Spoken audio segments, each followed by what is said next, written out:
Mo te elo eo pe fai ona fa ilo mai la po ai la le sile to luai au suspend le fa mo. Sa fa mo se yo me kom si no le ya te. E tau mai te tangata. Io o le fa ilo me te au te le au e tu au fa ilo mai al fal tu vani e na nai. Ana la yona o fai post ya matu ilunga fa ilo le tata o tunu. Ina ia manino le tata o tunu. Awale na ina se mea o lo tang fai le tata o malo e tapele le tūlanga o le whaafita uli whala au whasaina. O leo ke i le whai mai lo ko lua e ke au whaku e ha. Mai o suspend, whaku suspend i lea. Ia, ai whai mai loa. E te loa le mea le na whai mai po kalame le lipa le mia. Len ta uai leo. O au lea ua masalo mia ai. Alo mea. E ka o sai mai o le si ka fa so aku. E mai le kom si no leo. Ona o fa ilo ina tunga na i nei. E na o fa te to lua tangata. O te le lo la po ai tangata to lua. A sa fa tali kom si no leo sa fa lo mai e te. Ia e te ua vai atua. Ia o fa ilo mai e fa tua na nai. Ia o lau le fa tu se stala na na si fia sa mo nai tu.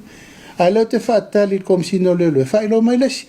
Ia no rol te mine. O tau atua. Ia to tasi tangata na u fa ilo ale. Ilo na fai toa la fio ngai ana nai.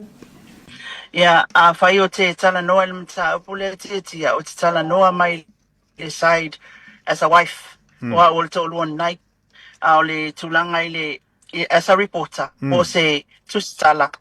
E le tala whia ngai lea, o le pūlona e tau ana tō ese aise a. Langa e lo conflict of interest o lo tō lua ia le leo, lea li leo o whamalo lo. Ia, mai e mantua o laulava lea, lo lava le ana na ta inga tia na fo wasila fia le tata watunu o le mea tupu ya pai e tau ana whailoa e tau fo ya fai e tupu ya la fai e tau ana whailoa ta fai e nia fianga mo le tata watunu la fo na la yona o fai post ya matu ilunga e whailoa le tata watunu ina ia manino le tata watunu awale na ina se mea o lo tau fai le tata ma lo e tapele le tūlanga o le whaafita uli whala au whasaina. Mai le au ese ai fo i o mātou tangata. Ma o mātou ainga.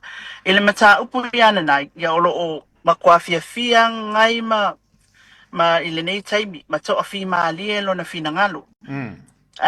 From a wife, o awe whaate ia, le ala whaamatalato. O awe whaate ia le tae aulia, o nei le i mawhauwhawina i se me whaape tupu. Ia, pau ale, le tūlanga na oiloa e o se mea po lakalaka se furukas. Ai text mai loa ia tea uwhai mai o kia luaku e wha lakalaka kura ka awale le kāpa. Mantua o le drop o le o maa mai tai au na drop leo ia ai o sau ta awalu te whialo i whaila u lau news. Ia e whai mai sau lalo le kāpa ke wha ala tala tamali ta awale o whapepo le alimu whako aise a e whai mai. O le awhingi ngalo sawa i lalo. Ia, o walu loa. Ia, o walu loa ia i lalo le kāpak. Ia, o whaatali ai na oso mai ai tutonu. Ia, o le tūlanga. E le ai ma se whapole ina. Na oso mai tutonu whai mai wa ai wo suspend. Ma ua le umang o le maki ngofu kon ka avali. O te lena na ina tia lo mawhatia na uwha mai o leo keke. O leo keke i le whai mai lo kolua e ke au whaku e ha.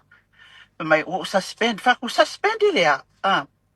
Ia, ai whai mai loa. E te loa le mea le na whai mai po kalame le lipa le mia.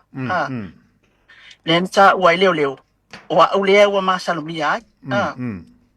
O le mea na wa aia. No wa ai wa le wa lau mai ngianga me kon ka avale o so marika avat. O wa ia. Lana au whai ngalwenga. Leo o e pe e mawhatia fo i la tau ia. Mo mai tu mai nei teine ia la tau whainga wenga whaatasi wai. Ele na ina le mea nei te tia. Le masama ko kirisi masi kausanga whaunga le lei. Nei masamianga le lei le matau a inga.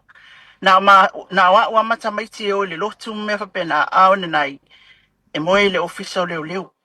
E kai whaalua a whai e moe aku. E kai whaalua nga sau i le inga wenga i le po.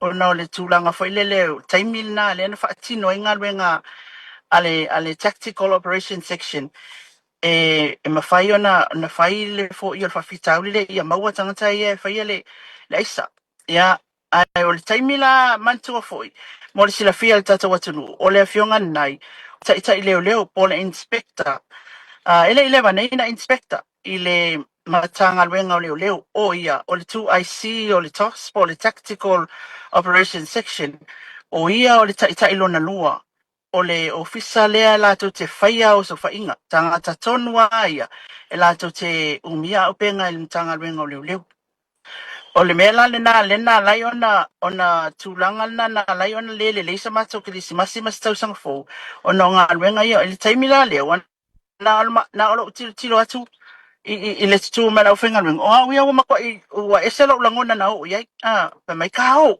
lo o le whakakope mai kao lo ma mai au whaku se ku kasi al kaawale se ipu le ata ko so le wo whanongo lo loto wo uloa ngi mo mautinoa o lo ko luala le na whaatau i sa no ngale fionga le lipani mia ele te NSS na ngale ma se lunga tol la fono ia ona ma foi lo le fale mea nei tia whinga tai as a wife mea nei whinga tai le tulanga o mai ama tau malo ainga e tau whai whamala malama i ma whanau tau whai whamala malama i ma whanau mo ma ainga ma wo ne mea le utu e sea e ke I umagaka. And if you hear this on that gone with the back, gone with the knees, baby, shake it to the max. But if you please turn up the bass to the max, please just rewind, let me shake it to the max. Oh my god.